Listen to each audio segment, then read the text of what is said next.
Hello friends, welcome back to our YouTube channel. இந்த வீடியோவில் பார்த்தீங்கன்னா தமிழ்நாட்டில் இருக்கக்கூடிய ஒரு 15 கவர்மெண்ட் லா காலேஜ்க்கான ட்ரான்ஸ்ஃபர் அப்ளிகேஷனுக்கான நோட்டிஃபிகேஷன் வந்து ரிலீஸ் ஆகியிருக்குங்க.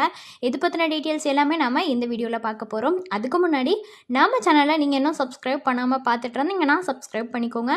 கூடவே அந்த பெல் ஐக்கானையும் கிளிக் பண்ணிக்கோங்க. அப்போ தான் நாங்கள் போகிற யூஸ்ஃபுல்லான வீடியோஸ் எல்லாமே உங்களுக்கு கூட நோட்டிஃபிகேஷனில் வரும். வாங்க வீடியோக்குள்ளே போகலாம்.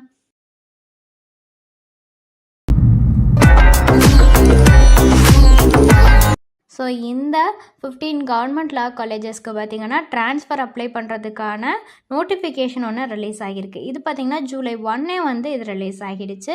ஜூலை 12 வரைக்குமே நீங்கள் அந்த ட்ரான்ஸ்ஃபருக்கு அப்ளை பண்ணலான்னு சொல்லியிருக்காங்க. இது யாருக்கெல்லாம் சூட்டபுள் ஆகும்னு பார்த்திங்கன்னா, வேறு ஊரில் கவுன்சிலிங் மூலியமாக கிடச்சிருக்கும் காலேஜஸ். நீங்கள் வந்து ரீஅலாட்மெண்ட் போட்டிருந்தும் உங்களுக்கு வந்து ரீஅலாட்மெண்ட் கிடைக்கலனா நீங்கள் ட்ரான்ஸ்ஃபருக்கு அப்ளை பண்ணலாம். ஆனால் பார்த்திங்கன்னா உடனே அப்ளை பண்ண முடியாது. ஸோ ஃபார் எக்ஸாம்பிளுக்கு பார்த்தீங்கன்னா, இப்போ ஒரு கவர்மெண்ட் எம்ப்ளாயி இருக்கிறாங்க, அவங்களுக்கு வந்து வேறு ஒரு ஊருக்கு போகணும். ஓகேங்களா, வேறு ஒரு ஊருக்கு போகணுன்னா அவங்க என்ன பண்ணுவாங்கன்னா ட்ரான்ஸ்ஃபர் அப்ளை பண்ணுவாங்களா. ஸோ அவங்க நேட்டிவ்க்கே போகணும் அப்படின்னு நினைக்கிறாங்கன்னா அவங்க ட்ரான்ஸ்ஃபர் அப்ளை பண்ணுவாங்க. அது மாதிரி தாங்க இதுவும். இப்போ நீங்கள் ட்ரிச்சியில் தங்கி படிச்சுட்டு இருக்கீங்க, ஸோ உங்களுக்கு திருச்சி கவர்மெண்ட் லா காலேஜில் கிடச்சிருக்கு, அங்கே தங்கி படிச்சுட்ருக்கீங்கன்னா உங்களுக்கு வந்து இந்த காலேஜ் சூட்டபிளாக இல்லை, இப்போ எனக்கு வந்து மதுரை போகணும் அப்படின்லாம் நீங்கள் நினச்சிங்கன்னா ஸோ நீங்கள் இந்த ட்ரான்ஸ்ஃபருக்கு அப்ளை பண்ணலாம். ஓகேங்களா, ஸோ ஃபஸ்ட்டு 1 இயர் முடிஞ்சதுக்கு அப்புறம் தான் நீங்கள் வந்து இதை வந்து அப்ளை பண்ண முடியும். நீங்கள் ரீஅலாட்மெண்ட் போட்டு அது கிடைக்காம போயிருந்துச்சுன்னா நீங்கள் வந்து அந்த 1 இயர் உங்களுக்கு அலாட் பண்ண காலேஜில் தான் படிக்கணும். ஓகேங்களா, ஸோ செகண்ட் இயர் பார்த்தீங்கன்னா இந்த ட்ரான்ஸ்ஃபருக்கு நீங்கள் அப்ளை பண்ணலாம். ஸோ இந்த நோட்டிஃபிகேஷனை பொறுத்த வரைக்கும் பார்த்தீங்கன்னா தமிழ்நாட்டில் இருக்கக்கூடிய ஒரு 15 கவர்மெண்ட் லா காலேஜில் இருந்து தான் ரிலீஸ் ஆகிருக்குன்னு ஆல்ரெடி சொன்னேன்.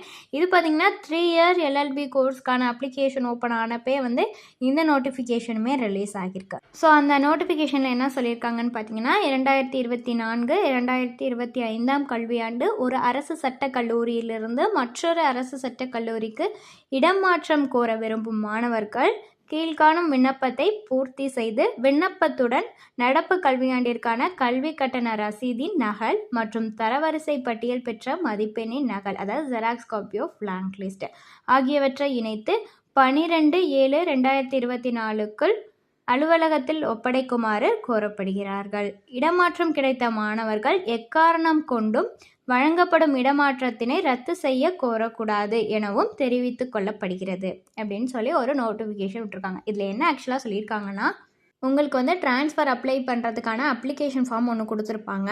அதை நீங்கள் ஃபில் பண்ணிவிட்டு, ஸோ இந்த செகண்ட் இயரில் வந்து நீங்கள் ஃபீஸ் பே பண்ணியிருப்பீங்கள்ல, அந்த ஃபீஸோட ரசீது, அதுக்கப்புறம் அதோட ஜெராக்ஸ். ஓகேங்களா, ஃபீஸ் பே பண்ண ரெசிப்டோட ஜெராக்ஸு, அதுக்கப்புறம் பார்த்தீங்கன்னா ரேங்க் லிஸ்ட் உங்களுக்கு ஒன்று கொடுத்துருப்பாங்க, அதோட ஜெராக்ஸ் காப்பி. இது எல்லாமே வந்து நீங்கள் ஜாயின் பண்ணி 12க்குள்ளே நீங்கள் சப்மிட் பண்ணணும். ஓகேங்களா, ஸோ இப்போ நீங்கள் அப்ளை பண்ணியிருக்க ட்ரான்ஸ்ஃபரை கண்டிப்பாக கேன்சல் பண்ணக்கூடாதுங்க. ஃபர்தரான டீட்டெயில்ஸ் உங்களுக்கு இது ரிலேட்டடாக வேணும்னாலோ அல்லது வேறு ஏதாவது டவுட்ஸ் இருந்தாலோ டிஸ்பிளேல தெரிகிற நம்பருக்கு நீங்கள் காண்டாக்ட் பண்ணலாங்க. இந்த சர்வீஸ் உங்களுக்கு ஃபுல்லாகவே ஃப்ரீயாக தான் பண்ணிட்டு வராங்க. தேங்க்ஸ் ஃபார் வாட்சிங்.